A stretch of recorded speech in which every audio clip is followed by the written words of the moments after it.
to meet you. Can I get the fan stuff out the way? The awkward fan stuff. Sure.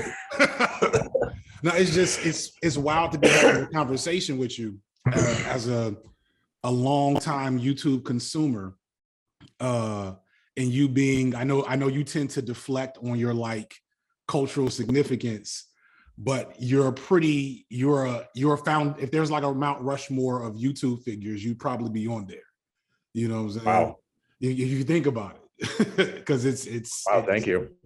The cultural zeitgeist of music is shaped by a lot of what you do. There's people I wouldn't have listened to if I didn't see you review their records. So this is wild for me. I do like to kind of ruminate on music and like cultural history.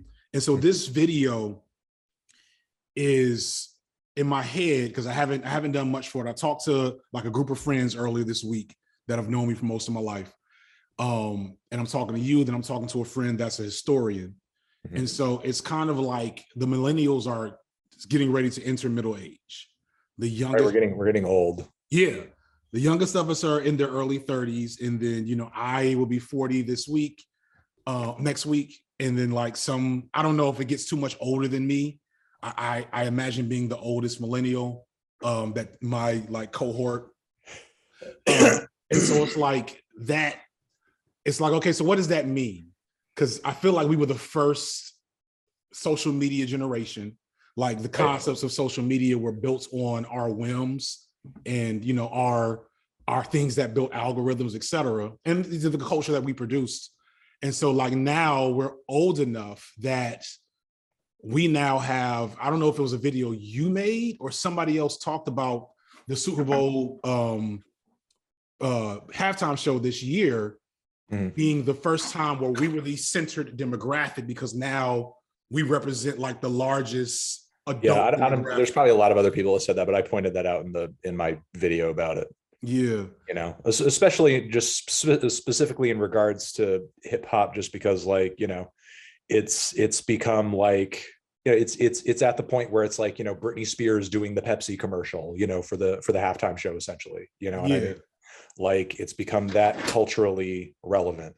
Yeah, and permeates through it as much. And like I turn on the radio now to the oldie station and they're playing music that I listened to we as were kids. It's like where's the real oldies? You know what I'm saying? Where's Ronald Isley? It's like, no, that doesn't get on the radio at all now. I have to go. It's not oldies. That's not oldies anymore. Yeah, that doesn't exist, I guess. And so yeah, so that basically the video is meant to kind of engage. So on one end, I want it to be lighthearted and kind of a fun, like just nostalgia trip. And on one end, kind of this like, you know, philosophical venture into, okay, so we're aging. We're going to be the first group to age on social media. Right. Know? And so like, what is that going to look like and mean for us? What do we have left to say that is relevant to like growing culture versus like reflecting on it? You know, different things like that. I'm not sure. The way I often do things when I interview people is that I interview people first, then I write, then I go back and watch the interviews and I write again. Mm-hmm. So I don't know how much of any of this will end up being like explicitly pulled out. It may transform into something completely different by the time it hits the shelves. But I wanted to talk to you specifically about like the musical movements that were relevant from, you know, the early 80s when I was born until now, kind of reflecting on our displacement from the avant-garde of like music culture, mm-hmm. you know, as a generation. Mm-hmm. And so I'm confident as a music kind of culture aficionado expert that you have some stuff to add. I definitely want to talk to you about, well, we'll just get this. I wrote some notes and we're just going to chop it up and run through all of that. All right. So I was born in, so can I, are you okay with mentioning your age? Yeah. Okay. So can you say your name and your age and birth year? Anthony Fantano. I'm 36 and I was born in 1985. Okay, so you are the center. You are, generally speaking, the first millennials by a lot of measures. Is like they say from 85 to like 90 something. I don't know. Mhm. Uh, so like they call us cold millennials because we were alive. We were young enough or old enough to remember the Cold War. Did you ever Mhm. have like fallout drills in school? No, but I remember people talking about it, Yeah. and I guess like the way that I have felt about it personally is like, me and people who are around my age have sort of felt old enough to the point where, at least in terms of like philosophy and ethos and the culture we consumed, like we got at least a bite of the tail end of that Gen X experience, Yeah. So it's like I feel like, it was almost kind of like easy to kind of feed into some of those kind of attitudes that they would express when they would sort of like look down on other millennials, or you would see like hit pieces or think pieces about like millennials are this and millennials are that and millennials can't do this other thing, and I sort of saw it because I did grow up. I did have enough years underneath that kind of like pull yourself up by your bootstraps sort of mentality, you know what I mean? But Yeah. then by that same token, I had enough years out of it to be able to, when I had heard it enough times and sort of actually seen the numbers of what's like preventing millennials from being as successful economically and socially as previous generations, to be able to sort of like see that as bunk, Yeah. like pretty immediately. Yeah. That's definitely something I want to get into. Was the we were we were the first, like, so every generation seems to forget that they were shitty to the generation before them. Right, And it's exactly. like so frustrating to me because I just knew that we weren't going to do this to the Z's and the alphas.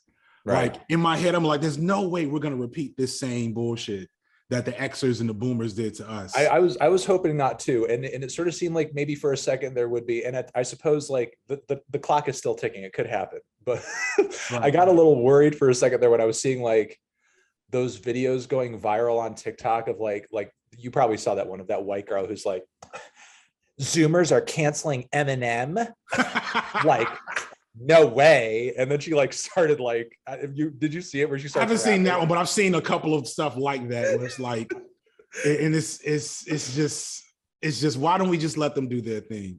I think it's really bad among, like, that's something I've talked about a lot, and that was a big part of the Drake video. Is like, stop shitting on modern hip hop. It's over. We had a good run. I'm gonna get to it later. I think the 90s is the best era of hip hop. And I was there. And I think most, hip hop aficionados will agree that at least the culture of the 90s for hip hop is a great era to have had. So like, yeah, it's okay to me that I don't know who did Gucci Gang. Or Lil Pump? If Lil Pump gets a 6-month Gucci Gang run, we had that. We had plenty of those in the 90s, but we forget because we only remember the good stuff. And so it's like, yeah, there's a lot of that. And I was just like, man, I swore we weren't going to do this to the kids, but Right. it is what it is. Well, we're There's getting even like an extension of that elitism that I do not get at all.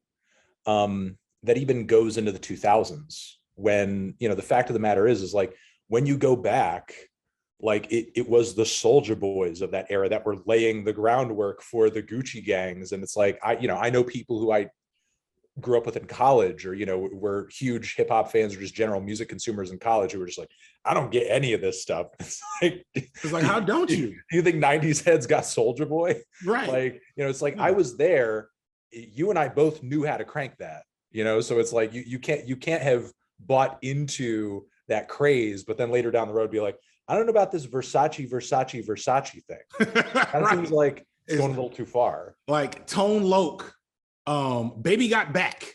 Sure. Those are the equivalent to the mumble rap. I wish I was a little bit taller. I wish it was a Like, baller. Yeah, they're fun little novelty tracks. yeah, very much so. And like, it's probably more. I'm probably getting, in fact, this is helping. I'm gonna have a like come to Jesus moment and probably list some really awful, disposable novelty rap music from this real hip hop era. to kind of show like, no, we had all of the same. There were two. This is what I always say. There were two Whoop There It Is on like the top 10 at one time in the 90s. God, like, whoop, there it is. That song went hard though. And it was amazing. Yeah, because like, so like why are we angry that, Gucci Gang and so on and so forth? I don't know what the thing is now. And that's another thing. But we're getting ahead of ourselves. Let's work backwards. This was already here. So one thing that I do think is different, and I don't know how I feel about it, is music culture is much more like stratified now. So one of the more interesting things I've seen you talk about that I tracked a little bit is what was this girl pop punk band that like were industry plants, and there was a lot of like drama for a second? Oh yeah, that's what people were claiming. I mean, I've since like talked with one of the members of the band and did an interview with her and kind of caught up and everything, and sort of got into the firestorm of the controversy around them. But their name is Tramp Stamps. Tramp Stamps. And yeah, I think like, obviously like the industry plant claims were sort of untrue, but still, within punk music culturally, just like there is in hip hop, there is kind of like this demand for authenticity. Right. You know what I mean? Like you don't saunter into it being completely ignorant toward the craft and the history and the so on and so forth, at least in terms of like how you operate within certain circles of it, because obviously at this point, there's a whole like section of the hip hop industry that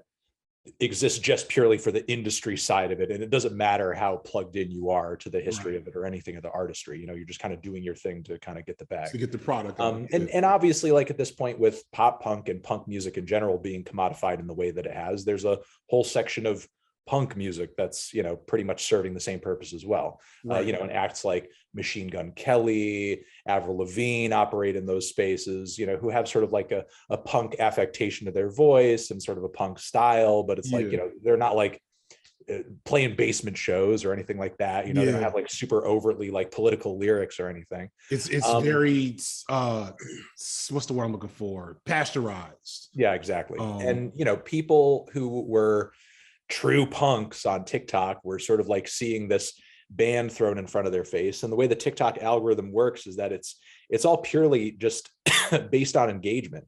And one of the things that I don't like about the TikTok app though is that it doesn't care what kind of engagement it is. It could be positive engagement, or it could be the worst, nastiest, most disgusting, hateful, sometimes sexist, sometimes racist, homophobic, whatever kind of bigotry you can come up with.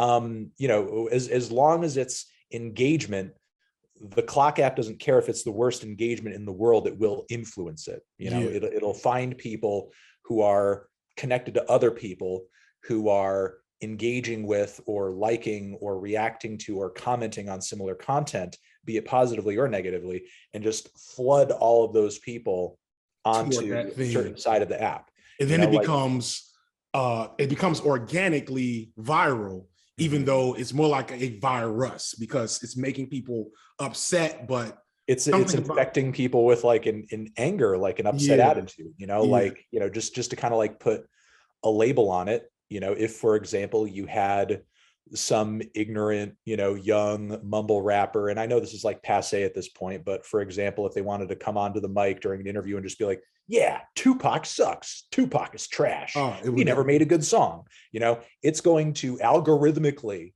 find all the people who are, I don't know what, liking Ghostface Killer freestyles, they're liking, like Funkmaster Flex, this, that, and the other thing, they're liking certain types of videos that are of a certain taste. If one of those hip hop heads happens to come across those videos and maybe leave a bunch of negative comments, it's going to bring a bunch of other people who like that same shit over to have a similar reaction. And before you know it, you've got thousands of comments of people being like, when I see you, you're dead, you know shit. You don't know this. You don't know this is why hip hop is dead, and then it's then somehow homophobia ends up in the conversation. Sure. And like and so it incentivizes that to an extent, and that's kind of like one of the arguments I put, not arguments because I wasn't saying this is a good thing, but I was saying it was a thing that made the 90s and early 2000s different, is that now the gatekeepers are algorithmic now. They're literal machines, whereas before they were people, and they weren't necessarily good people. In fact, most of them probably bad people. Yeah, probably. But but that structure, I feel like I don't know what I feel, because the point I'm bringing up is like, before I felt like there was a map of music culture, and I knew how to get to each section, or I would be able to sit in one spot and watch MTV or VH1 or BET and travel through all the sections to see what's going on and know like what's next, what's hot, what's interesting, whatever. Whereas now you get to be completely inundated in your own bubble of the thing you love the most that's algorithmically optimized for you. Yeah. And you may not ever know that a thing happened over here. And if you want to know that thing, you have to basically rearrange you have to search for it, which then may or may not rearrange your whole algorithm. And you may not be able to search for it because your algorithm is like, are you sure? You sure you don't mean this? And so what that does is it in a weird way, from my perspective, it makes the culture of music less interesting, because now like you're one of the few figures that will travel through hip hop, indie, rock, metal, other stuff I've never heard before, in a general time frame, versus, I can watch Sean C, or there's a hip hop channel that they post a lot of videos. I don't remember their names. And so like they're only going to do hip hop because YouTube will punish them if they do something else that their fans don't like. Oh no, it's true. And the thing is, like, I mean, every week I take hits all the time. I mean, with how I like plan out a lot of my content, I will go into a week knowing a certain video or review will do well, because that'll sort of be the mainstream coverage of the week. And then the rest of the week I'll spend sort of maybe talking about more mid-grade or more obscure, records here and there that are grabbing my attention personally. Thankfully, over the years, I've kind of built an audience where there is a lot of overlap in terms of like what I personally want to cover and what my audience is interested in. Yeah. But consistently every week I'll drop at least 1 or 2 videos that, will just like get 30K, 50K, just like a fraction of what I might get if it's a Kendrick review. Right. But, the thing is like, but there's not a Kendrick record every week. Number one, I got to fill up my time somehow. And number two, like if I was only just sitting around and waiting for whatever the mainstream was thrown into my lap, I'd go crazy. I'd go fucking insane. Like, because the thing is, that's not fun to me. Right. Some of the most fun records to listen to are the ones that nobody knows about. And thankfully I've come up with a system where I can kind of like, with the yellow flannel or something like that, like communicate to the audience, like, hey, I think this is a good one. You should check it out. Check it out. I'm putting on my headphones. I'm realizing that I'm recording you through the mic and playing you through the speaker. A chunk of audio. Let me know if you need me to say anything over again. If it's no, it'll be fine. Test. Okay, I hear you through the headphones now. But yeah, it's like being niche is kind of the name of the game these days as far as like content goes. And I sympathize with a lot of those guys who have to kind of stick to a certain thing or feel that they have to, or a lot of those dudes who are doing reactions and they'll come together with like a good quality video that, essentially is just like promoting the music of the person who they're talking about. But then the label comes in and just sort of like sacks them with some demonetization. And it's like, we don't give a fuck what you did. Like our content, that's what we did, anything for it. Because I know a lot of those dudes who I've talked to just kind of like take a hit on that. Just because they're like, well, I don't know what to do. It's the YouTube doesn't defend my, a transformative, fair use application here. It's kind of like on them because they're unfortunately like the arbiter in these situations, unless they decide to push it so far that they allow it to go to court or something like that, I do see stuff like that. And that I see stuff like that, I feel, on YouTube, especially when I see like some of the bigger creators in the educational section that are on Nebula on YouTube. Like a guy like I think it's Tom Scott and Legal Eagle kind of do whatever they want, which is not a lot. Like they don't do stuff that like I would do. Like I've done more than them and gotten away with it through like tricks. But yeah, it's and that's kind of the frustrating thing, is that we can't see the math behind it.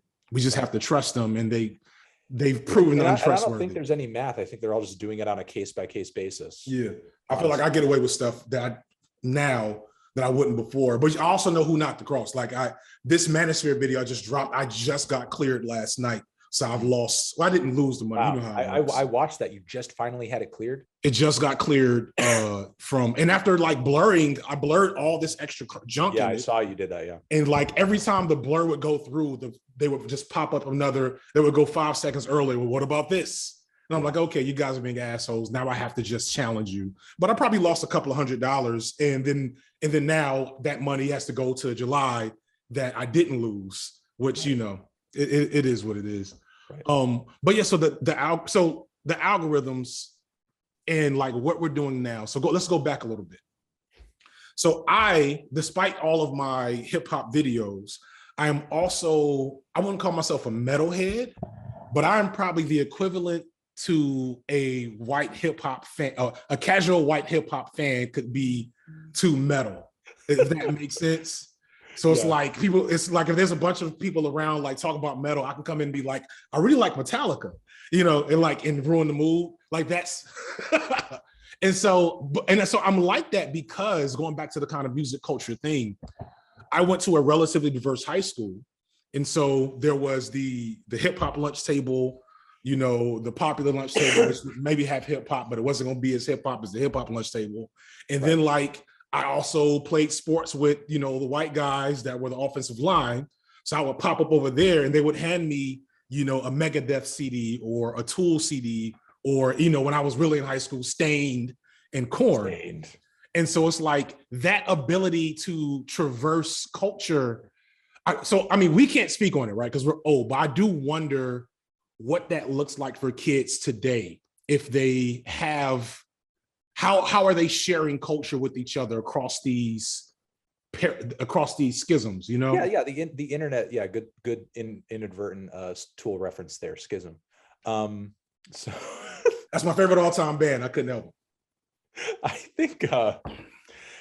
think the internet has just eliminated any and all boundaries and access, right, or lack of access to certain sounds and certain styles that, look, back in the day, I know me personally, like being as introverted as I was in some respects, there might have been some people or some musical enclaves or subgroups that, because maybe I didn't dress like you, or I didn't act like you, or I didn't come from the same place as you, I might not, sort of associate with you. Mm-hmm. And as a result of that lack of a connection, you might not learn about like what they listen to or what they like or what they're into. And you may not learn that it's actually like really cool or really good. I remember like in the 2000s, that was, as far as like underground stuff, that was like a peak for so many trending left field styles, be it like anarcho-punk and emo and post-hardcore and noisecore and stuff like that, and and a lot of different blends of underground metal, like doom metal and that sort of thing. But the thing is, like, all of these groups were like,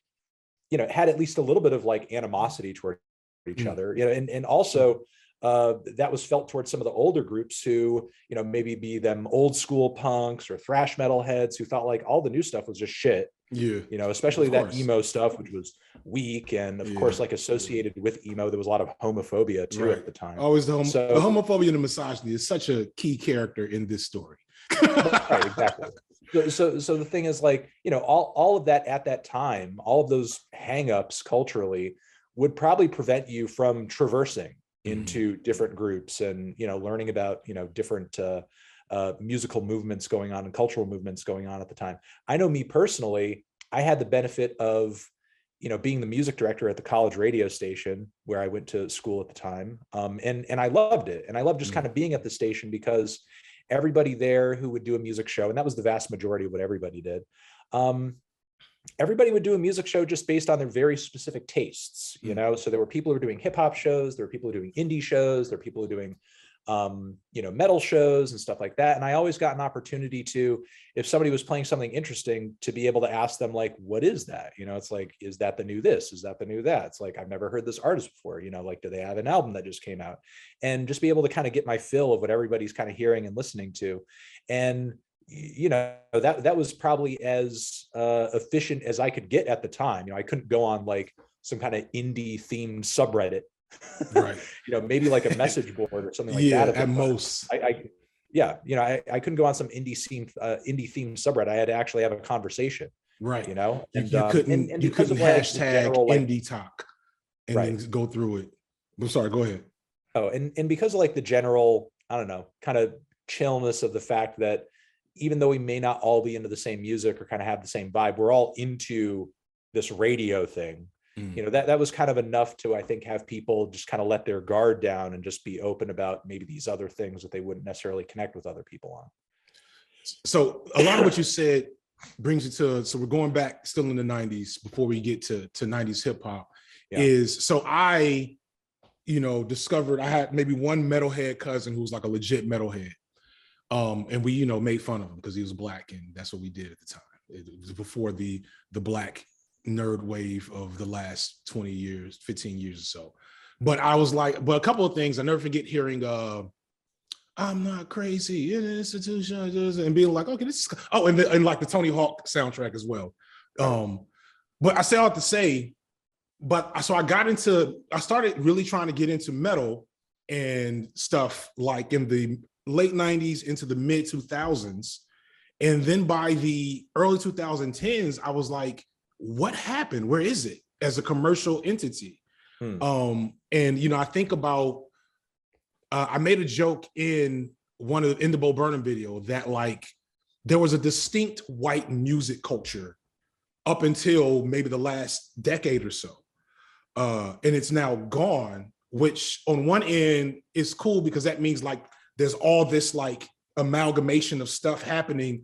But on the other end, it's also like, I don't know, I'm not going to put this in there because I don't want you to catch flack, but it's also like Lana Del Rey.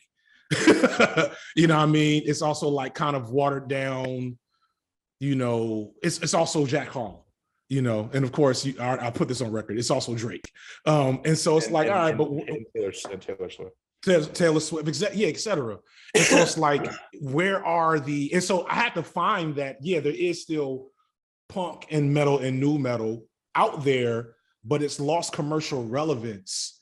And it's not my explicit experience, but I often wonder, like, what does that mean for people in general? What does that mean for like music culture, that this huge thing, like when we were growing up, rock music, they were the megastars of music, right? And then it was like instantly they weren't. And it became hip hop stars. And it just piggyback wherever your mind goes from that, the disappearance of metal from the mainstream and rock. Yeah, I mean, post that point that you're talking about, like most of the metal that did kind of have some commercial success or like hit the charts, a lot of it was metalcore. If you continue these conversations, I would maybe recommend having a conversation with this guy, Finn McKenty, who does this YouTube channel called the Punk Rock MBA. And I think I've seen him before. Yeah, he's highly accessible and he's very knowledgeable with a lot of that stuff, and could definitely probably speak a little bit more deeply to any kind of like loud rock or metal that continued to be relevant into that era or why it kind of fell off of relevancy. But I mean, I was like a pretty huge metal fan in the 2000s during high school, mostly out of just like, I think the need to, I guess, kind of like survive through that high school social circuit. Because the thing is, like, you needed to find a group of people to hang out with. When I was younger, especially when I was a kid and still a very passionate music fan, I just kind of liked whatever the radio or MTV was throwing at me. And that could be anything from Nirvana to Biggie to TLC to Red Hot Chili Peppers to Beck and Boys to Men and and also The Offspring and Green Day. Like at the time I wasn't really thinking about like, or Rage Against the Machine. I fucking loved the shit out of Rage Against the Machine, but I wasn't really thinking about too much in terms of like, is this punk or is this metal or is this pop, or what kind of hip hop is this that I'm listening to? All I know is that I think they rhyme good, right. And I'm 12, this makes me feel good when I hear it.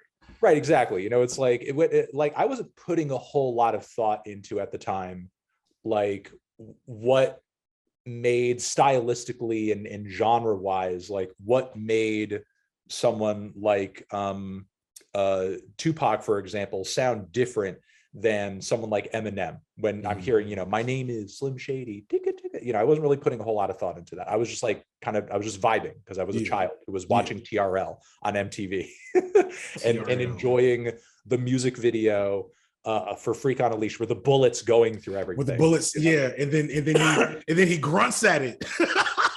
And it's the most awesome thing ever in 1996 is right. What is his name? What's the singer's name? Jonathan Davis. It's Jonathan Davis metal grunting at a bullet and the bullet changing its mind.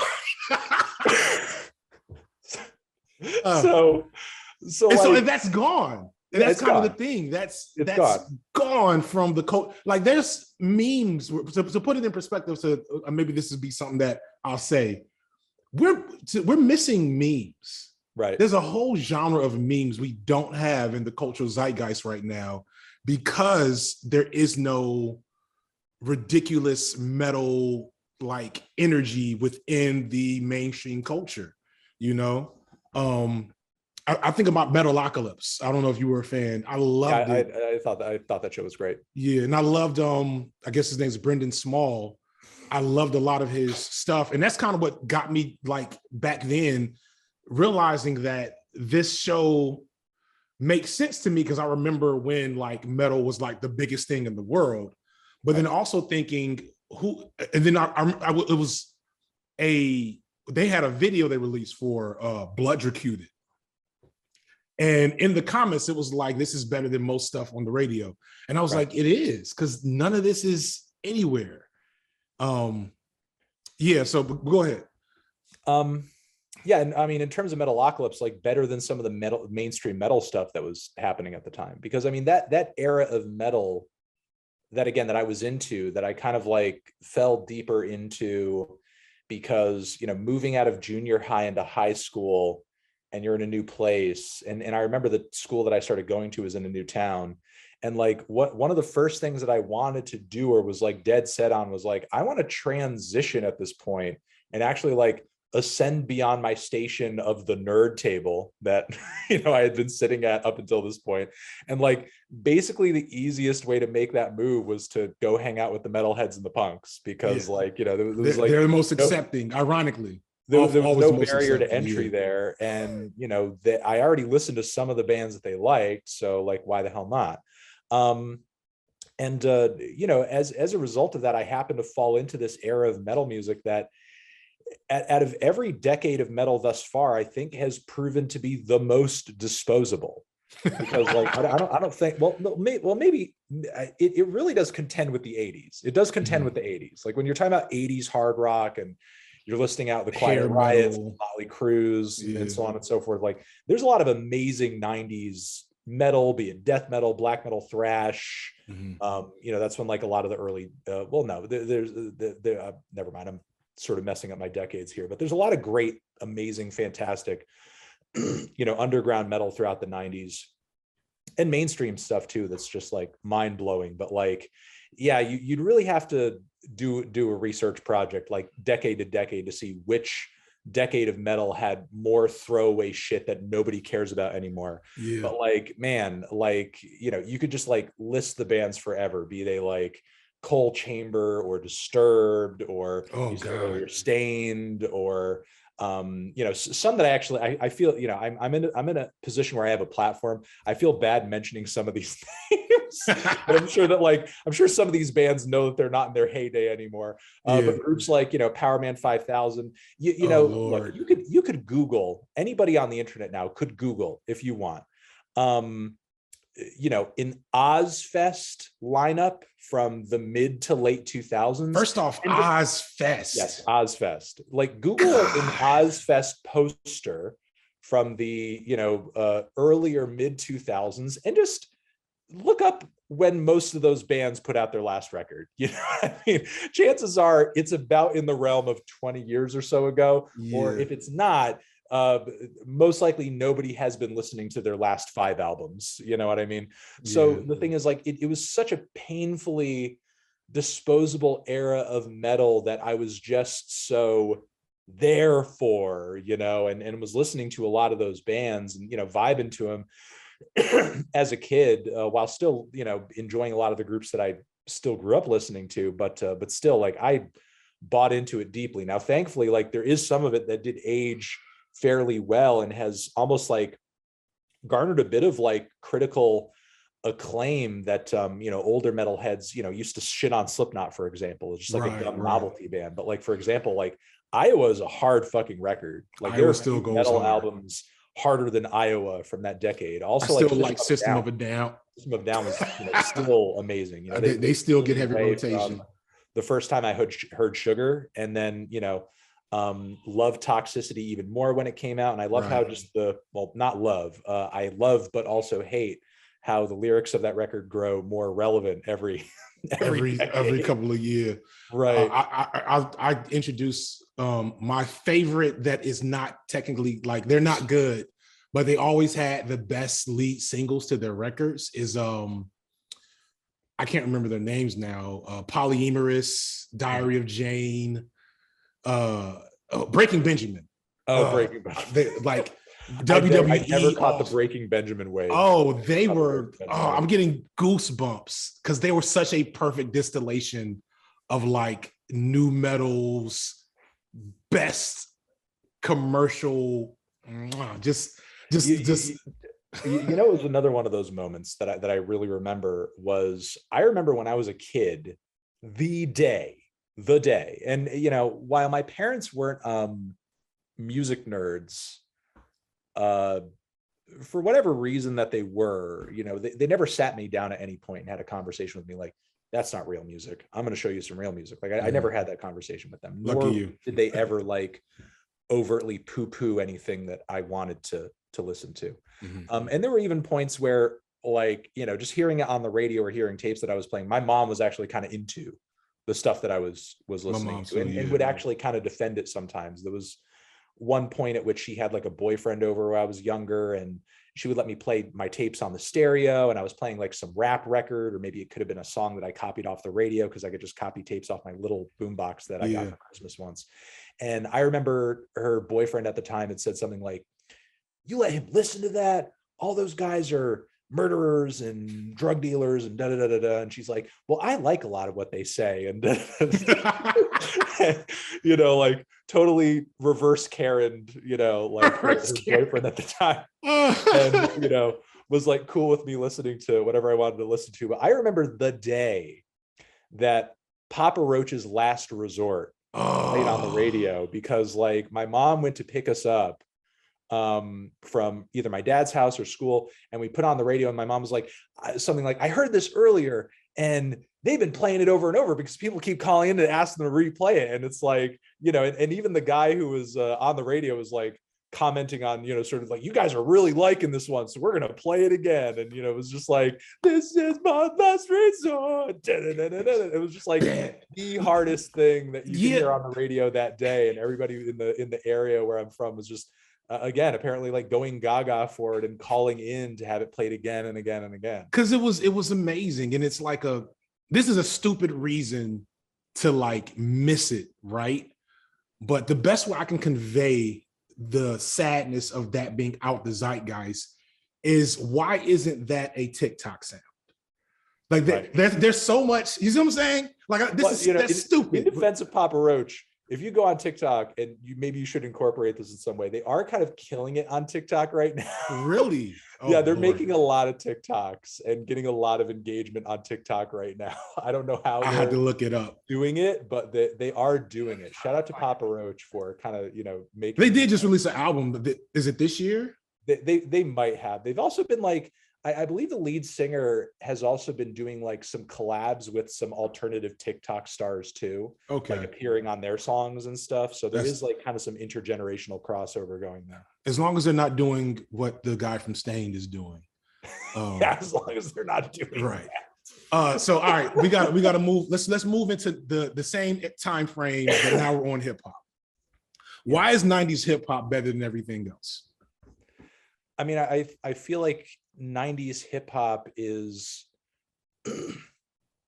at the point that it is culturally and artistically for a lot of the same reasons that like 70s rock is the way that it is. It's kind of like you've moved past the point where it's kind of, you know, you have a bit of an artistic and a kind of a snooty air about you. You know, it's like, obviously, like, you know, nobody's gonna put down Eric B and Rakim, you know, for the groundwork that they laid. But the thing is, like, when you compare rhyme schemes and topics and subject matters and everything and production quality between the two eras, you know, there's this younger dude who I was talking to at the gym this one time about, you know, different eras of hip hop, and this was years and years ago.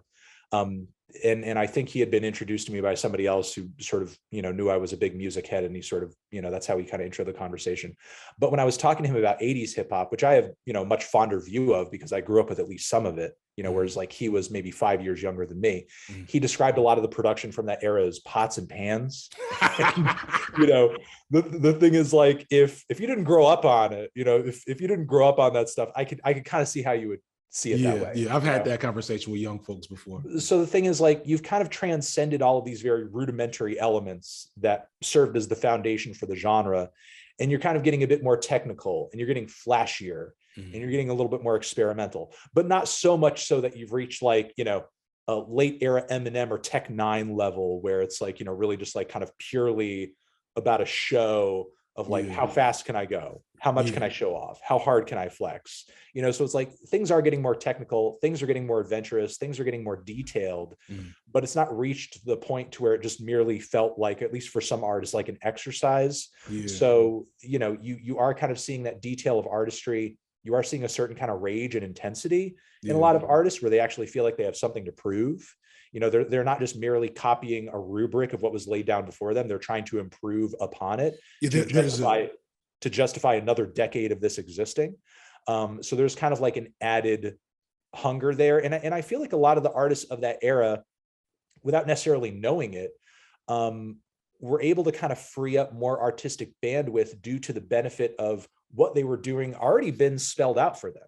They didn't have to invent hip hop from the ground up. It was already created. They just had to come in and improve upon it, you know, which also takes a lot of focus and artistry and ability and perception. But, you know, they weren't making something, you know, like when NWA first went in the studio, of course, they had a conception of what the fuck they were going to do, but they didn't know what it was going to be until they did it. You know what I mean? Whereas like when you've actually grown up during a generation where you've seen a level of success of previous artists, like there's already kind of potentially a track laid out there for you to ride upon. You just merely have to provide something to that track that actually, like, you know, will sufficiently bring you to where you want to go. They were, you know, I think so, you know, again, to kind of draw back to the 70s rock comparison, you know, I look at it as almost like a Led Zeppelin thing. You know, for Led Zeppelin, like the idea of, you know, blues rock and rock music in general was laid out for them. All they needed to do is just, you know, rip off a bunch of blues guys' lyrics and chord progressions and just like, and give it to white Europeans. And just do the craziest fucking drum, guitar, and vocal acrobatics on top of it to provide some like level of window dressing, so that when you see it, you're like, whoa, this is like nothing I've ever heard before. This is like all that rock I remember, but like, you know, we're bringing it into space. You know what I mean? So, you know, again, like because of all of that groundwork being laid out before, that provides the opportunity for like an Outcast to get so much more abstract with it. You know, with like an AT-Aliens, for example. But yeah, you know, that's kind of the idea. No, that's real. I made a comparison in a video between Spike Lee and John Singleton. And people often talk about Spike Lee as the first director of hip hop, of the hip hop era. And I said, no, technically not, because Spike came out at the same time as hip hop versus Singleton grew up during hip hop. Like he went outside his house as a kid. Like, so Spike left the house and he heard Ronald Isley and the Jackson 5 and like, you know, that music, which fed into hip hop and became hip hop eventually, but it wasn't hip hop when he was hearing it. Versus it's like calling millennials the social media generation, even though we very vividly remember a time when social media didn't fucking exist. Exactly. You know, the social media generation is going to be the Zoomers and Alphas because they don't remember a time where it wasn't a thing. Exactly. And so that also means that they're like, kind of like you're saying, their ability to innovate and see the outer limits and possibilities of in this case, social media, and I don't know if this is meta, their image of what it could be is going to be different than ours because I'm just amazed still that I'm talking to you through a computer. Like this is stuff like me and my friends talked about Back to the Future 2 and how we like that movie set technically in 2015. And we're like, really? What the fuck are the flying cars? Like, so if a flying car like happens, like it'll be amazing. You know, cell phones are still amazing to me versus my kids will touch a normal TV screen and be like, what's wrong? And I'm like, it's not touchscreen. What does that mean, Dad? Why is this ad? You know, oh, we listen to the radio, and there was an ad break on the radio. I was like, can you skip this? I'm like, no, I can't skip this. There's no button. Yeah, I mean, it's no, it's true. You know, it's like there is kind of like that assumption because you've grown up with certain devices that that everything with a screen you're going to be able to touch it. Right. And then I remember my uncles telling me about 8-tracks. Yeah. You know what I'm saying? Which you just had to put it in and let it play. Right. And I was like, that sounds insane. But I sound insane to young kids when I say, yeah, so when we wanted to share music, you had to go to the store, buy a tape. And you have to take that tape and put it in the radio and record when the song you wanted to hear came on. Mm-hmm. And that's gonna be a whole skit. So I'll save that. But all right, so before we move on to like the 80s, because I don't want to take up too much more of your time, I'm about to text you some song lyrics that I want you to read. This is going to be this is the side video. I don't know if I told you who it was, but I want to see if you can tell who it is based on the just reading it. If I could tell who this is, yeah, but just read it from the 80s or 90s. Just read it. And let's see if you can figure it out, and then we'll have a little fun with it. Okay. I procured a small piece of the treasure, collections from a former era dating back to forever. The warrior became protector. Take a closer look at the bars. You'll see I'm not behind them or in front of them. I'm one of them. What the fuck? I'm getting busy. I know whatever this is. I'm going to be killed for not knowing this. No, you're not. Okay. It's niche. We know, you'll know who it is when I say it. You'll be like, oh, of course. Most people who are music heads have forgotten this person, but I'm going to make the argument that this is one of the most interesting figures in the history of hip hop that has kind of been left behind. So you can tell this is Lyrical Miracle, correct? I'm sure you can kind of tell. So who is a founding father of Lyrical Miracle that does not get talked about today? This is not Pharoah Monch, is it? No. Pharoah Monch is much better than that. He's not this ridiculous. Yeah, no, I know, but you're just talking about like early Lyrical Miracle stuff, and maybe there was some verse that he's had a couple. I heard that wasn't good or something. This is Cannabis. Oh, okay. Yeah. Yes. No. Right. He's like, oh, no harm, no foul. Yeah. Cannabis. I mean, obviously he has a level of credibility that he deserves, but simultaneously there's, he's got some stinkers. So I'm not totally surprised by that. I have been so for the longest, it's been a running joke with my wife that I would just make up Cannabis lyrics and just rap to her in Cannabis's voice. Because you can kind of say whatever you want, as you can see from what you just read. Yeah. As long as you sound like Cannabis, right? It's a Cannabis song, and like his music he's pretty much been making the same song since like 2003, and it's amazing, but also hilarious. All right, so moving on. So then we'll wrap up because I know I only had you for an hour, and we're already hitting that time. So let's kind of jump into the sounds of childhood. So you talked about it yourself, kind of like hearing like early hip hop, Eric B. and Rakim, but I'm also thinking of like when I couldn't touch my mom's radio. And and so Cameo, Tina Marie, just kind of speak through some experiences of hearing the music of a foregone time as a child, not understanding like music as a culture, music as a thing, but just here are these here's this audio stimuli, and how does this make me feel? And just kind of like just ruminate, just Fantano that up a little bit. And see what you come up. Again, it's like a really interesting kind of question to ask, because I feel like I had such a singularly weird experience, because while I said earlier, I never really had that conversation with my parents where they told me that I couldn't listen to a certain thing or that a certain thing didn't qualify as music. But by that same token, like my parents never really kind of forced their music upon me in any way whatsoever. Like my mom had records from when she was a kid, but she did not have her hi-fi didn't have a functioning record player. Maybe because when I was a kid, I was very hands-on with everything that I shouldn't have been, and I probably broke it. So any sort of like window to that was sort of ripped away from me. Though through her, I did get like, as a kid, she listened to a lot of Beatles, and she was also a child of the disco era.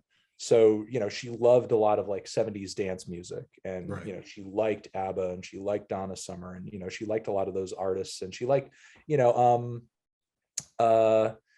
it fair to say that disco is fundamental to like modern pop music in terms of like song structure and things like that?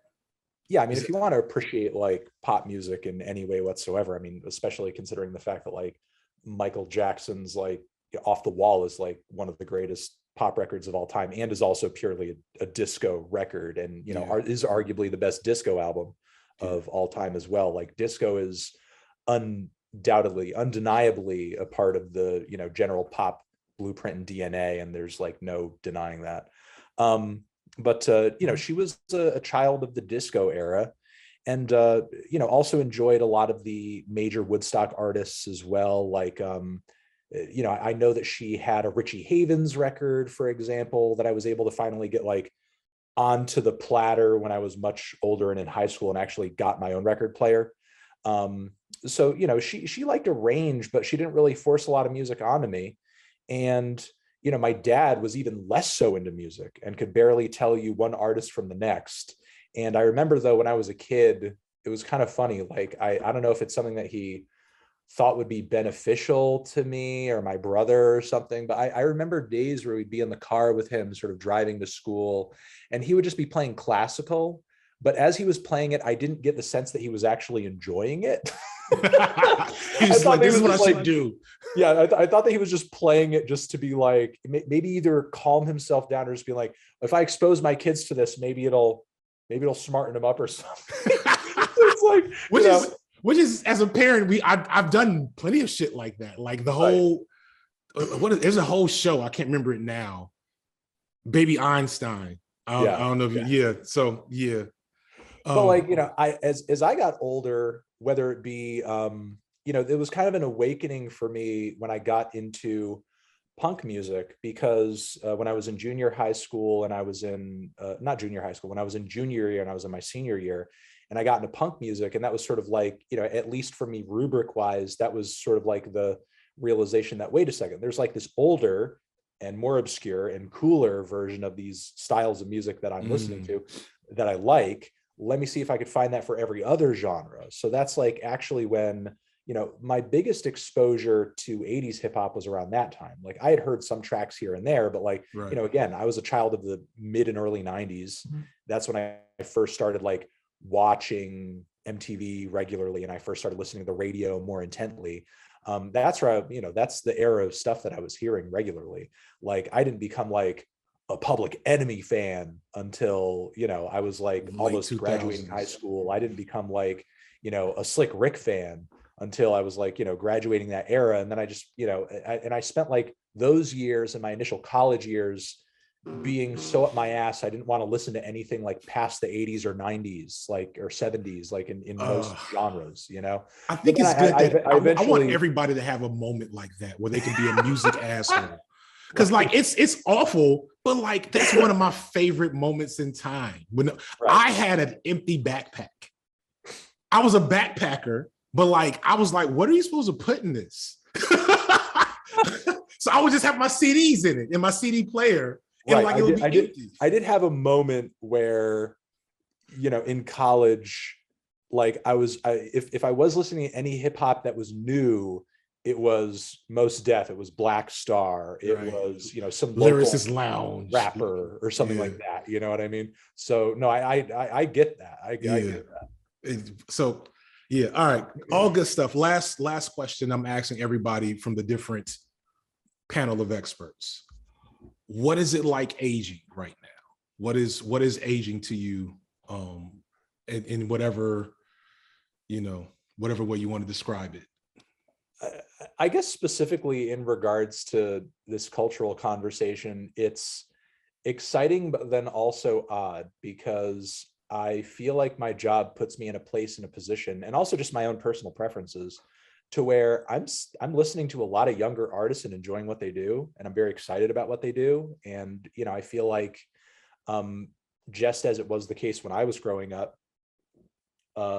the most exciting stuff consistently is being made by young people, and I feel like it's on me to kind of scope that out. And while there are a lot of older artists out there that are still doing good stuff and still doing worthwhile stuff and still doing stuff that's worth checking out, I feel like, as somebody whose job it is to kind of keep tabs on what is the cutting edge, I have to kind of stay in tune with that, even if when I go to a family function or a party or to a friend's place, and I'm talking with people about what they're doing and how their life is and what I'm doing, consistently the reaction is like, yeah, I see you on YouTube all the time, but and maybe they've been watching me for a decade at this point. Maybe we've known each other since college or something. I don't know who any of these bands are anymore that you're talking about. I don't know who the fuck any of these people are. Right. Who are these people? And like, I get it to an extent. I feel like one of the first instances of that hitting me was when I was reviewing the debut Billie Eilish record, where I really like it. I think it's one of the better pop records of that decade, frankly. I just stopped calling her Billie Eilish to put in perspective how in tune I am with Billie Eilish. I get it. But the thing is, like, I think her and her brother as an artistic duo are great. But every time I listen to one of her records, even if I am enjoying it, as I sit through it, I'm just like, this is great, but I know this is just so not made for me. This is like, I am just so far from the demographic of people who are in mind for this and are connecting to this on a personal level that I can only hope to, that I'm never going to, because I'm not a 16-year-old girl, nor have I ever been. Right. The angst is less palatable. Right, exactly. But the thing is, like, I can relate to an era where I was angsty. You know what I mean? For me, the kind of deciding factor is, like, of course, there was a time in my life when I was younger and, I was just listening to dumb, angsty shit that had no artistic merit or value to it whatsoever. And the only appeal to it was really that it was angsty or it was angry or whatever. But, there's a lot of angry or angsty music out there that actually does, like, have great production or good musical, compositional qualities to it. And, it's not so much the angst that bothers me when I hear a lot of younger music, but so much more just the pure emphasis on that and provide nothing else whatsoever, and because it's easy to kind of plug into a young music audience, the music industry, knowing they could take advantage of that. By just kind of like handing that over and sort of like, they're a bunch of kids. They're not going to care about whether or not it's made well. They just wanted to convey a certain feeling and just kind of give them that. I feel like, I guess what I'm getting to ultimately, I kind of did a sidebar into the way the music industry consistently underserves young music fans, because I think, they would be doing everybody a better service if they actually, influenced or encouraged artists to provide some kind of like, musical substance to their fans, along with, the obvious feelings and emotions and attitudes that a young person is looking for in their music. You don't need to rob, music fans of kind of like, a genuine music, young music fans of a genuine music experience by just giving them something that's angry or angsty. Because, like, I remember as like somebody who's also a bassist, and growing up listening to, and look, a lot of that stuff is cool. Some of it aged pretty well, but like looking back on a lot of that, just like super basic, awful Cro-Magnon, like, nu metal riff shit. Like, there's no soul to it. There's no passion to it. And as I was kind of like, getting more into punk music and jazz and soul and pop music, like as a bass player, that's when my actual playing kind of came alive, and I came to actually understand music better from like a compositional standpoint. It wasn't from listening to Korn. Yeah. I mean, going back and listening to a band like Korn, I could actually see how some of those more, I guess, in tune groups musically influence what they do, and actually like kind of brought them to the point where they were able to accomplish what they did. But the thing is, like, again, like a lot of that stuff compositionally doesn't really speak to you, especially if you are, a musician who kind of takes what they do seriously. But again, if you know what music is supposed to sound like, you might hear I can't even what is it, their first big hit, which is like and it's like visceral, and it's like, oh, it's like, but then as I'm hearing it, like as adults, like I'm like, this time signature seems really off. and it's like they're playing under mud. Like I remember as a kid, as I was taking bass lessons and bringing in like, and not knowing, like not knowing what went into any of these tracks or any of these songs, not knowing, bringing in like some kind of sheet music from like a Marilyn Manson song to like my bass teacher, and bringing it in and giving it to him, and him looking at it just being like, there's nothing to this. Why do you want to play this? You're already playing beyond this. Like, I've been teaching you police bass lines. He was a big Sting head. But the thing is, like, I didn't know. I was like 14, 15, So like, and there are amazing 14 and 15-year-old players on the internet now, thanks to Instagram and TikTok, but still, it's like, I didn't know. I just knew I liked the song. Right. This sounds awesome. How do I do it? Right. And awesome isn't, and that's kind of thing, again, missing the essence of what metal and rock was. The awesome wasn't like the sheet music. It was that aesthetic and energy that, and I think going back to, I think you said punk rock NBA guy, I watched, he did a video years ago talking about how hip hop's replaced metal. And it's like, I got his overall thesis and I agreed, but I was like, no, hip hop didn't replace metal. It's just in its place, because that energy has not been reproduced by anything in music culture now. And I do think it's like, when I think about just, some of the shittiness, like I'm putting it, the shittiness and like vapidness of what white culture is now, white culture with air quotes. I think what's missing is anything, because everything is, it's now just siphoning all these different elements, as opposed to when there was this unique, and that was a working class, movement. People don't realize that, like, metal and rock, that was a working class Caucasian thing that it's in the ether. It had a very distinctly blue collar appeal to it. Like back in the day, there was like this local metal station that was independent in near where I live. We're actually, funnily enough, Howard Stern had gotten his start. Oh, wow. And they were called WCCC, but they, after years of working independently, they got bought out by like some kind of Christian radio conglomerate, which is hilarious. But I remember every day during drive time, and and I knew this because when I was going into my final years of high school and transitioning into college, like I wanted to go into radio, and I was like, paying attention to like the local stations and how they operated and everything. And pretty much every day during drive time, you would hear, guaranteed, like around the time that people got in their cars, Limp Bizkit Break Stuff, because that's what people wanted to hear after a day of work, just being like, give me something to break, I'm pissed at my boss. You'd hear it at least, like, in radio, they break it up in terms of commercial breaks in 20-minute blocks. Like in pretty much every block, you were guaranteed to hear Break Stuff, like at least one time.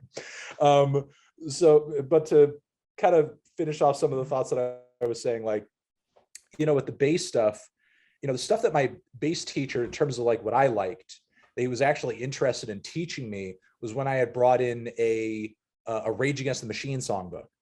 But the thing is, like, all of their bass lines are influenced by funk, are influenced by like, G-funk oriented hip hop, are influenced by bands like Led Zeppelin, so it's like there was something there for him to kind of like work with me on, as opposed to just kind of like open string, first fret, and just kind of like riffing that over and over and over.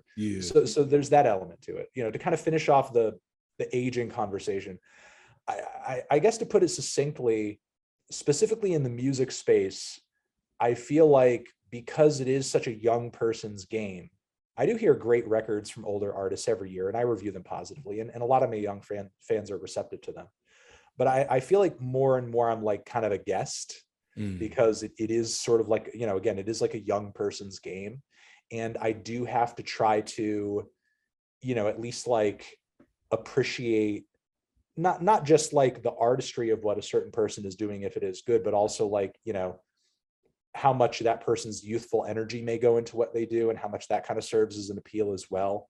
And, you know, I think so far my tastes have kind of served me correct in a weird way. If you want to work this into the video, there is kind of an interesting dividing line from what I've seen among a lot of like not young, older, aging white alternative music fans who, you know, I've known for years or known to have been people who like, you know, they read every Pitchfork review, they follow Vice, they used to go to, you know, whatever, you know, low key festival back in the day. They knew all the hip, you know, fucking New York bands. Like they were there when the Yeah Yeah Yeahs were playing this whatever show, or they were there at that LCD Sound System show. But you know, they tell me, you know, like when they see the stuff I'm covering, they're like, I don't get this fucking 100 Gex band. What is this? I don't know. And I don't know if you've listened to their music, but if you haven't, I would go check them out. Their name is 100 Gex. And, you know, funnily enough, and you may not even like their music yourself, but like know that when you listen to it, this is consistently the band. When I'm talking to, again, people who have been for years as hip as me, when it comes to music, for whatever reason, this has consistently been the band that when you show it to these people and you know, you tell them like, this is what I swear to you, like, you know, kids who are essentially what we were 15 years ago, this is what they're listening to. This is it. This is what they're fucking with. This is their, you know, Strokes, you know, they're listening to this. And when I show them, they're just like, no, I'm lost. This is, I don't know about this music thing anymore. And that's such a weird feeling. Well, I kind of get it because like, you know, it's so hard hitting and it's heavily auto-tuned and there's like this element of absurdity to it and it's kind of tongue-in-cheek, and you know, maybe 5 or 6 years will prove it to be novelty, but it's just this really silly, fun, ridiculous thing that is so freeing and is just so liberating and is just in some elements so absurd. And you know, I remember music groups like that from back in the day. Peaches, like she's still performing today. You know, she's this performance artist who made like this like highly aggressive and sexual, you know, brand of like electro punk clash, you know, indie-tronic shit. And, you know, again, she's still highly influential and was like, you know, radically a feminist artist, like long before you had a lot of these. That was a brand. Yeah. Maybe like, okay, so maybe a comparison. I'm going to show some cool points here. Is it mindless self-indulgence? I think like maybe a little bit, like, you know, I would say like, as far as like a hip hop tie-in, when you're talking about like an artist who is a woman who kind of throws their womanhood in your face and is like alternative and also a badass about it, like someone like Rico Nasty, for example. Got you. You know, it's like, you know, Peaches was kind of bringing that attitude to like an indie space, long before anybody else was. Right. You know what I mean? Before it was market viable. The thing is, like, you know, I remember artists like that who were like really lewd and in your face and wanted to do something kind of raw and crazy, but you know, for whatever reason, this newer iteration of it, this 100 Gex post-internet iteration of it, there are a lot of older hip music fans that I remember, and they were into the Arcade Fires and they were into the Neutral Milk Hotels. They were into all those cool bands.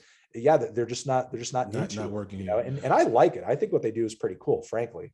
So I mean, I guess like, you know, and even though I do enjoy it, I do still have to recognize, like, I think it's cool, but it's not my movement. You know what I mean? I'm like commenting on it, even though I am a music fan and a lot of people do look to me for my opinions. Like, I'm still very much like on the outside of it because I'm not really experiencing it in the way that I did those very same exact groups when I was younger. I'm not like finding out about these groups through my friends and, you know, driving down to wherever we're going to go fucking hang out and listen and blasting it in the car, you know, and like making memories around it. You know what I mean? Like, I'm just kind of observing it as, I'm observing somebody else's experience as a critic, and maybe the next stage beyond this point is I will enjoy this generation's of music, and I will enjoy this generation's music, and then beyond that I'll become depressing and jaded. Yeah, there's a certain point, going back to some of the first things I said to you, you've shaped a generation of music taste at this point. I know that sounds like I've talked to like Dan Olson and a couple of people, and the one thing I'm on as a person who's in our age demographic but hasn't been here from the beginning, like I watched this happen and then joined later and like somehow made it, is that us have shaped a generation of taste around music, film, culture, politics. And so in a weird way, you are like a slider on your own end point of obsolescence. At some point in time, like your opinions will become passe and conservative, even to an extent. Right. And that's what I'm kind of hoping to. I mean, I know there are some like Gen Xers and boomers out there who are like pretty progressive in their politics and the way they view the world. I mean, one of my bigger fans who I've made a personal connection with, and I talk with him every so often, is, this guy who's in his mid 60s and is crazy about a lot of the bands that I review, and he's like, hey, I just heard that new whatever record. That's great stuff. Thanks, man. It's your great window to all this music stuff. Right. I don't know how much time personally he has to devote to any of these artists or albums outside of what I'm recommending. Yeah. But like still at age 60 something, he's a pretty open-minded guy. And I hope to get to that point hope to where it's keep like that. I'm still enjoying music, and I'm still excited about music, and I'm still enjoying what I do. Even like after this point. But the thing is, like, it's also kind of interesting to see as I'm getting older, some of the most in demand or influential artists in music are getting older too, because Kendrick is in his 30s and Drake is in his 30s, and it also makes me wonder, like, while these guys are hot, I wonder for how much longer like 13-year-olds, 14-year-olds, and 15-year-olds are just going to be like, yeah, we don't want to hear this, we don't want to hear this old ass dude anymore. Yeah, we don't want to hear Don DeFore. Right. Because like I feel like in at least one respect, that's kind of like what Odd Future was for a moment, because like you kind of had this conception of like what a hip hop attitude sort of was, and like Odd Future and Tyler the Creator kind of came through, and we're just like, fuck that, we're not doing that. We're not doing. And and Tyler, to his credit, like his music's gotten better, his artistry's gotten better, but like also his attitude and kind of demeanor and artistry has in a way also gotten more measured and maybe a little bit kind of conservative as well in terms of like what's traditionally accepted as being artistic. It's not kill people, burn, fit, shit, fuck school. I remember they performed on like somebody's show. I had been hearing about them probably fucking around through you, but I never heard their music. And they performed on somebody's, late night show, and they were like, kill the kids with good parents. It was like a lyric. There's a lyric that's like, we're going to kill all the kids who had good ass dads. I'm like, fuck. All right, I guess. Oh, he's going to eat a roach now. Like, yeah, for sure. Exactly. So the thing is, like, for a new generation at the moment, that was like shocking. I feel like in a way that was their Marilyn Manson, that was their shock rock. Because the thing is, after that era, after that 2000s era, people no longer found any of that metal shit shocking anymore, because that was another thing that you have to kind of remember about that time. There was almost like an allure to a lot of it, because there was something so taboo about it. It seemed so naughty. It seemed so dark. It seemed like, something your moms and dads wouldn't let you listen to, what I mean? And after a while, like metal, sure, while it's not like as popular as it used to be, it's more culturally accepted than it's ever been. It's like nobody's going to hear some guy screaming in a song and be like, what the fuck is that? It's like, how many decades have we had of that sort of being a popular practice? Nobody's raising an eyebrow at somebody like there's no book burnings anymore. There's no Nancy Reagan on the courthouse steps. Right, exactly. And also, you said something that I thought was interesting. You called it post-internet, and so like this is also a generation where like postmodernist worldviews and philosophies, and also just like the the absurd state of existence now. Like I have small children who lost 2+ years of their childhood to COVID, which is something I didn't conceptualize until they said, you're not going to work. You're not coming to work next week. Like I knew it because my background is in public health and like epidemiology. So like I knew this was about to happen, but like I didn't understand it until I was in it. And so when you talk about this 100 gecs and you said that they're kind of silly and absurdist, but absurdity, we had, I don't know if you mentioned Clinton, but or maybe somebody did. I remember being in high school during Clinton and thinking everything works. Mm-hmm. Like this is all awesome. Like everybody's like doing well and there's money and I'm going to graduate high school and go to college and da da da da. And so like everything's like I had a childhood where it seemed like everything worked. And of course, I was privileged to think that because I wasn't in the middle of the first lines that I wrote is that like I grew up in Chicago, but apart from the Chicago that other kids were experiencing. Mm-hmm. But even my kids now who are in a nice part of Atlanta are not going to be as unaware of what's going on in other parts of Atlanta than I was. Does that kind of make sense? No, it does. It's like, and so that absurdism feels different maybe to the youth than it does to us. It's absurd. To them, it's normal.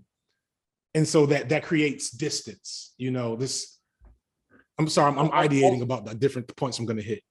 Also, I think, you know, you're talking about artists who have kind of like cut their teeth on the internet.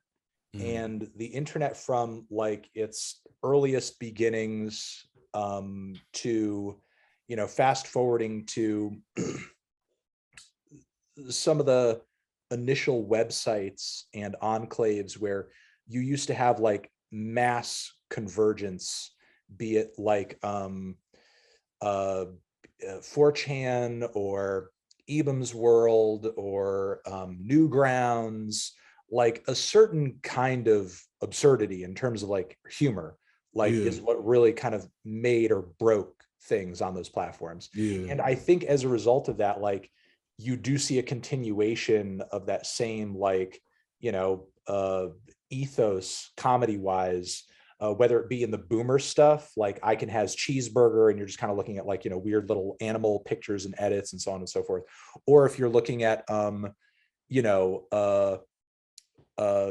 what's the deep fried memes? I was going to say deep fried memes that are just sort of like, you know, a take off of, you know, memes that are being passed around on Black Instagram where they're being put through the same, you know, filter again and again and again and are looking like, you know, more, you know, sort of like fried and just like looking totally these absurdist. So again, I feel like that absurdity being just like the name of the game on the internet is of course going to seep into other brands of internet creativity, even if it's music, you know? So, I mean, like, be as absurd as you want in your short film, be as absurd as you want in your song, be as absurd as you want in your illustration that you're creating, because if you're making it for an internet audience, most likely like it's going to need, you know, it'll be more likely to connect. The difference between like cutting your teeth as a band before the 2010s meant being on the road, and now it means trying to go viral.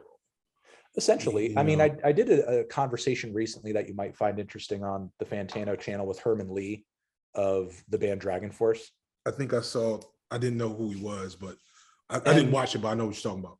And, you know, I mean, look into the history of the band and look at, you know, where they were at one point and how they got to the point where they are now, because, you know, they, in many respects, were kind of like seen by a lot of snootier metalheads as kind of a novelty band because they're playing, you know, Iron Maiden and, you know, British heavy metal and speed metal influenced power metal. And they're singing about fire and the future and all sorts of shit like that. And their songs would last 5 to 6 to 7 minutes because they would fill them with so many guitar solos. So, you know, they were just like excessively just packing all of these flashy, insane guitar solos into everything that they did. And, you know, there were a lot of people who saw them as a novelty act, didn't think they played enough into the machismo of most metal bands and attitudes. And, you know, as a result of that, they weren't taken as seriously as maybe they should have been. and as actual musicians. And now in this kind of current stage of their career, they're doing really well during performances. Their albums and songs like Fire Through the Flames are more popular than they've ever been, and they've kind of embraced their meme status. Like Herman Lee is on TikTok and is on Twitch and on YouTube all the time, just doing ridiculous stuff and kind of breaking the fourth wall and just being really silly. And of course, like also showing people tons of cool, sick guitar shit, Right. but also not taking himself too seriously too. And the internet kind of allows people to have that freedom to just kind of be themselves if they can do it in such a way to where other people relate and find it entertaining. And yeah, as you say, it's like, one is kind of cutting your teeth on the road and being told that you need to kind of operate and deliver art in a way that is commercially viable for whatever sort of genre lane that you've been packed into, be it metal or hip hop or whatever. And now the internet kind of allows for more sidestepping. And it's like, well, we're going to be a metal band, but we're also going to do a front cover for our record, like the new Dragon Force album, where we're all in the front dressed in like, robot gear and firing lasers and shit. Right. We're going to be a metal band, and we're only going to cover cartoons from the late 80s, early 90s. Sure, exactly. I can't remember the name, but I really liked them because they make music from my childhood into metal. Mm-hmm. And the thing is, like, when I first got on the internet, I remember there being like very early inklings of that, like and this will be the last thing I say because I gotta go. Yeah, but I remember back in the day, like there used to be this band that I followed on the internet called Neskimos, or it was like Eskimos, and they would just do nothing but do like metal versions of Nintendo songs. But the thing is, like, because they were covers, they couldn't sell them, they couldn't put them to print or anything like that. All that you or they could do is really just like perform live, and also just like just allow their songs to be downloaded, their recordings to be downloaded for free. And now you have groups and artists who are doing that like professionally and are streaming to and they ended their career, if you could even call it that, like in total obscurity. Whereas like now there are people who are just like making a living doing video game covers day in and day out on Twitch. You know what I mean? So it's like that niche sort of like dork nerd sort of quality to what some people were doing early on has kind of grown to this point where it can be your bread and butter. And it could be your it could be your niche. It could be, the thing that you focus on and make a living off of, or it could be the one thing that if you're a fan, you can just bubble yourself up in it and just kind of consume like, nothing but that. I'm a pure 90s childhood music fan. So I only metal covers of Johnny Quest and Nintendo music. And that's how I see a lot of my, music fans at the end of the day, not music fans. And that's how I see a lot of the fans that watch my content too, at the end of the day, in terms of how they operate, because, I cover a lot of different genres, but when I do certain reviews, I see that there's like totally different audiences of people engaging with it.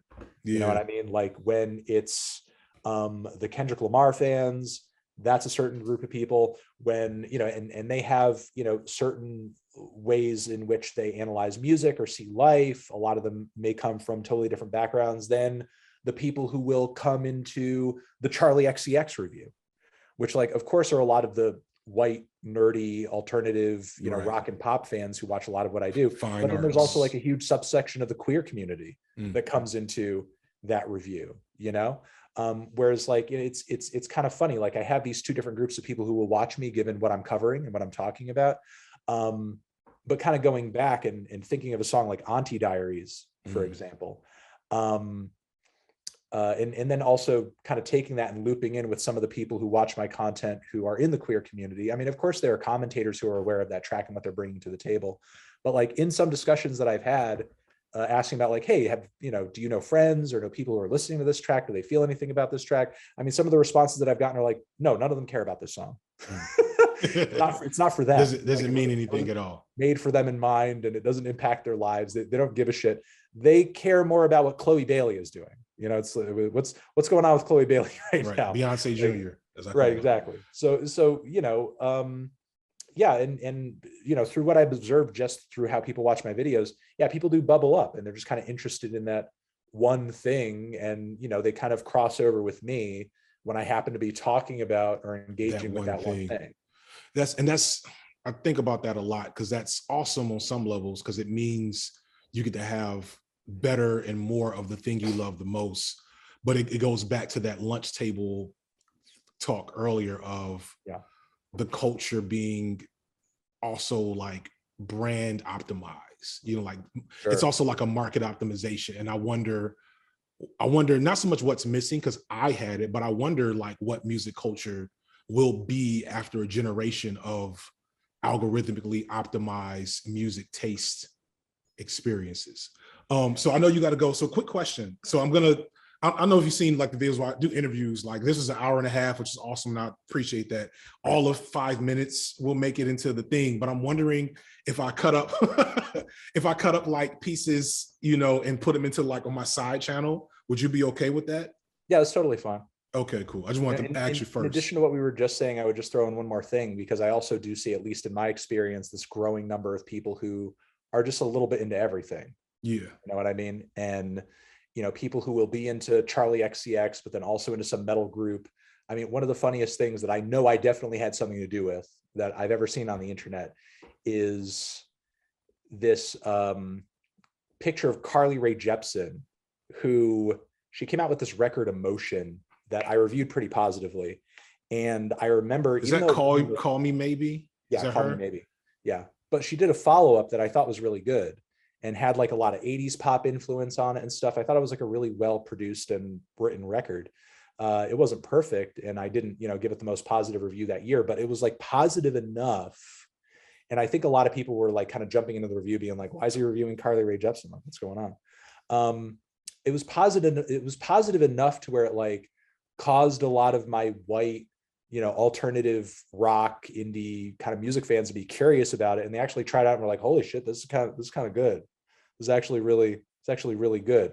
And I remember seeing maybe within a year or two, a picture of Carly at a VIP event, taking a picture with a fan. And the guy in the picture was like this bigger guy with a Swans t-shirt, which is like the most weird experimental, like, weirdo fucker who you never want to talk to, sitting on the other side of the room by himself in the corner, a band that you could ever think of. I think it was a shirt with a picture of a logo from one of their more controversially titled albums. I think the album title is Public Castration is a Good Idea. Oh Lord. Or something. Right. wearing no bitches. Wearing that shirt in the picture with Carly Rae Jepsen, and I've reviewed Swans very positively in the past, so it's like I know that fucker watches me. And is like really into Swans, and then I also probably got him into Carly Rae Jepsen too, and now he's at the Carly show wearing the Swan shirt and like taking a VIP pic with Carly. You got me into Rina Sawayama. I was like, I would have never found that. I think about Poppy becoming a metal artist, right? So yeah. All right, this is awesome.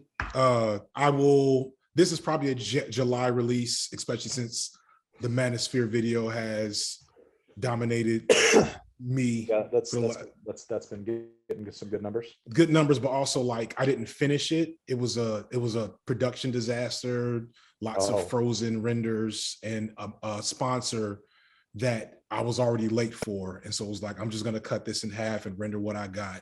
There's like errors in it that I hate.